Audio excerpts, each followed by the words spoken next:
Hello everyone, today we're going to look at bar graphs. You've probably seen and used bar graphs before, so this is a very short section to look at.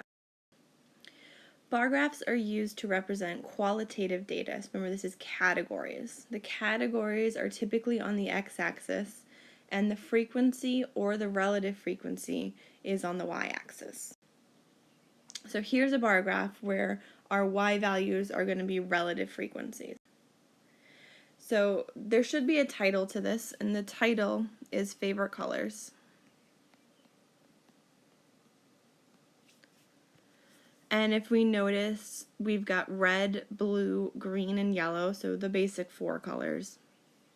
And red has a height of 0.3, which means 0.3 or 30% of the people chose red as their favorite color.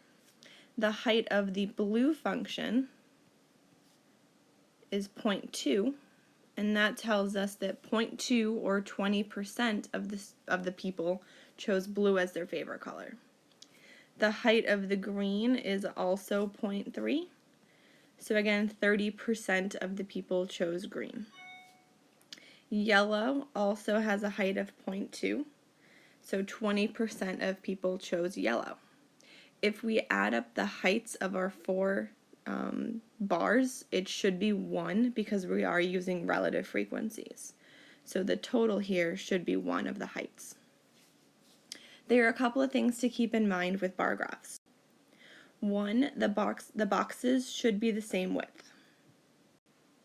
2, the boxes do not touch. And we can think of this because our things down here are categories. There wasn't a purple option, so there's nothing between red and blue. Teal was not an option. There's nothing between blue and green.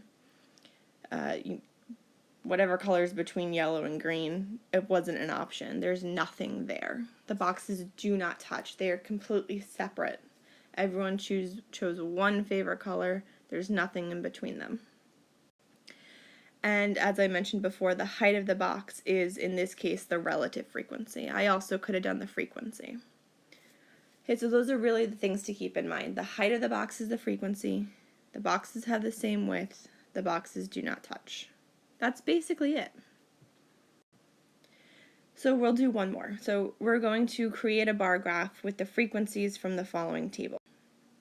So we surveyed a bunch of people, 21 people as a matter of fact, and we asked them their blood type. 7 people had blood type A, 6 people had blood type B, 5 had AB, and 3 had O.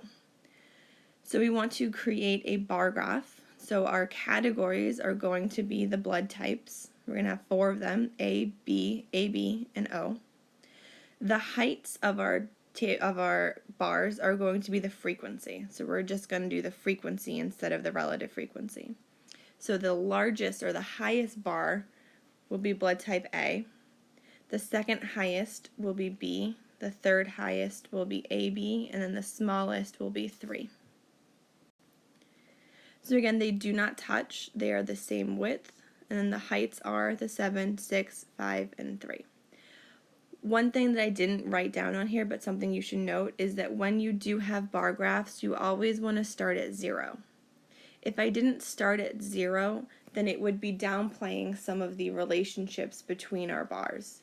If we didn't have anything from here, so if this was gone, if I started at 2, then it would look like my A is about 4 times as big as my O. So I would think that there are 4 times as many people with blood type A as there are with blood type O. But if I look back at my numbers, I'll know that it's barely twice. So you really want to start at 0. You want to show the relationship between them truly. So you don't want to try to misguide people. So your bar graph should always, always, always start at 0. Okay, so that's something really important to keep in mind. But like I said before, you've probably seen bar graphs before, so this shouldn't really be anything new.